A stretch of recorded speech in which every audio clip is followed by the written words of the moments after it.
differences in scales as to intensity as to when these occur. Now, this particular session is going to involve several things. The first few slides are going to be sort of giving you an idea as to why and how earthquakes and associated phenomena take place. So I'm going to go a little bit into some geologic theory, geologic activities, what we call plate tectonics. And we'll use that to relate to the origins of earthquakes, how they occur, and then we'll go into what they do, how they begin, how they do their damage. And then we'll start trying to apply it to here, to this area around Owensboro. If any of you have questions at any time while I'm talking, raise your hand. If I don't know the answer, then I will guarantee I will find you an answer within 24 hours. Fair enough? All right. So let's see what happens to begin with. I hope this thing works the way it was a while ago. It works. In essence, what happens is many people have been trying to figure out why certain things on Earth occur where they are. Particularly things like the ocean basins and the continents, places where we live. The old concept back in, say, the early 1900s, 1800s is that everything was static. We were here, and they were trying to explain, say, the Pacific Ocean was formed by a chunk flew off, became the moon, and the big hole filled in, that became the ocean, and all sorts of associated type of theories. And then about 1940s, in the late 30s and early 40s, some things began to happen called the Second World War. The Second World War, we had a lot of ships out in the Navy. We had one of the largest navies in the world. And every time a ship went somewhere, they developed something we call a sonar, where they were sending out signals measuring depth from the ocean surface to the bottom of the oceans, trying to find out two things. Number one, more about the ocean floor, but number two, were there any submarines out there? And those records were all kept. They were a continuous record for every ship in the United States Navy that ever went anywhere, had a complete line of the topography of the sea floor from point A to point B. It was also all classified. In 1946, some people in Columbia University worked to get that released in order that the scientists could begin getting information from it. And the results of that release, they began putting together in about late 1940s, they began to put together a picture of what the actual seafloor looked like. And this is the type of thing they came up with. Here are the continents. Here's North America. Here's North America here, so this is a flat area. This is the Atlantic. And they found that there were things like these. There were huge mountain ranges that extended all the way up and down the ocean floors. The Indian here, this is what we call the mid-Atlantic ridge, mid-Pacific ridge. But they found out that the bottom of the ocean floor was not what they thought it was, a big flat plain. This is what the idea was. Well, this began to provide a lot of stimulating. Geologists are known for getting their rocks off, when they use that term, on esoteric things, because there's no way to explain it. You can argue all you want, usually over a couple of beers. But we did find some ideas as to what and why these things began to happen. The natural concept was that everything here, for example, would be older than things here, right? Completely the opposite, we found out. We have a method for dating them by using radiometric dating.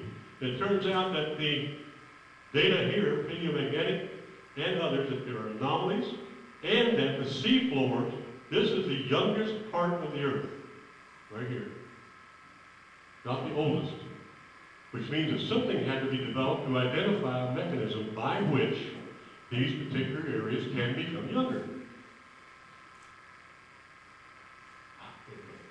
Some of the things we really began to look at peculiarly is to make a cross-section. This is what we sort of had. We had the continental areas here, the shelf, a slope, a big trench in many cases. For example, off Puerto Rico is in our area, off of California is another. Then it's flat, and then we had this area here, which is mostly volcanic. Large amounts of volcanoes are out in that area. And some of them are as many as much as, if they were on land, would be 15, 20, 25,000 feet high. There's a lot of material in there. And then we found out something else. One of the other elements that we used in trying to identify submarines is using magnetometers. They would be towed behind ships, and these magnetometers were set up because they'd identify metal. And submarines are made of metal, And that was the idea. So they also began getting data on magnetic fields. And we found out something else was interesting there. And that's this sort of thing. We found out that there were areas and zones in which the Earth's magnetic field switched 180 degrees. The North Pole became the South Pole, and vice versa. About every few thousand, 10, 20, 30, 50, 100,000 years. And that began to give us a map. We could date that, because it was volcanics that were being made. I won't go into how that worked, but that is basically what happened. And we were able then to identify the fact that we would actually have these central ridges here.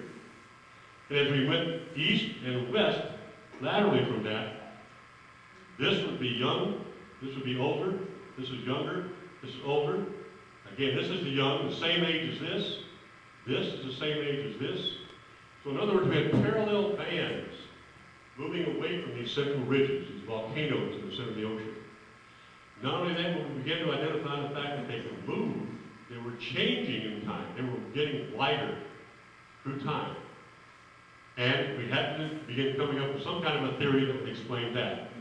So we then have these parallel bands of rock of equal age on each side of the Atlantic ridge.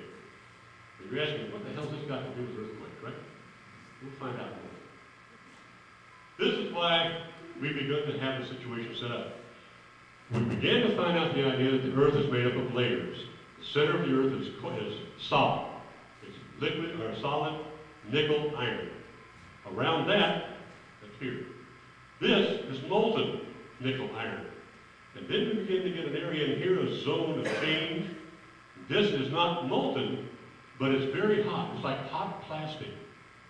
The plastic will get hot, it doesn't melt, but it'll flow through time. And that's what's happening here. Then we go up this area, then this right area here is the crust. If we have a total distance of about 4,000 feet from here to here, this crust is running somewhere anywhere from 10 to 15, 20 miles thick. So the thing we're standing on is really a really thin rind. It's sort of like a very thin orange peel on that basis, or even more appropriately, an onion skin on the outside of the surface of the Earth itself. Here, we have this mid-Atlantic ridge. We have this molten rock coming up from here. This way, it comes along a big rift or a big split in the seafloor. It cools, and then for some reason it begins moving this way, away from that center. Now what we do is we find out that eventually, the mechanism for that, something develops this sort of a deal. We have an area here where we have hot coming up. It begins to circulate. Go one more on this. Like this. And what we call a convection cell. You can see something like this every time you boil a pot of water. You get a pot of water hot, you'll start seeing bubbles come up the center, and it'll rotate out, circulate away from the center. The same concept. It's called a convection cell, convection system. And what happens is that convection system comes up here, develops, begins to push parts of the lighter continental mass, the crust, apart. And it splits and lets the molten material come up from the depth, and that's what creates these volcanic, mid-oceanic ridges. Now this is an example based on how North America and Europe and Africa split. Started here, split, this became North America, and this became Africa. So at one time, if you were, let's say, in what is now New York City, you could walk all the way to Morocco or Spain. If you go north of there, if you go across from Montreal, you can walk all the way into London, Paris, or Frankfurt. They were all together in a big continental mass we call Pangea. Okay? Notice I'm working two of these at once. That's hard to do. If you get an old man like me, our dexterity increases dramatically. Just ask my wife. Here. This is what happens then. So we have these systems set up. We have the convection cells, we have mid-oceanic ridges, and then we have these masses moving left and right and pushing the continents on with them, on top of them. So they keep pushing away. And as they push, they have set up a number of different plates. They split up. And this is the type of thing you have. You have the oceanic plate, this would be the mid-Atlantic plate, this would be the North American plate, and as they come together, this part begins to sink. It slides under, it's heavier, therefore it slides under the continental crust. And when it does that, you have this developed. Remember I said we had trenches? This is how they developed at this point in time. Now, what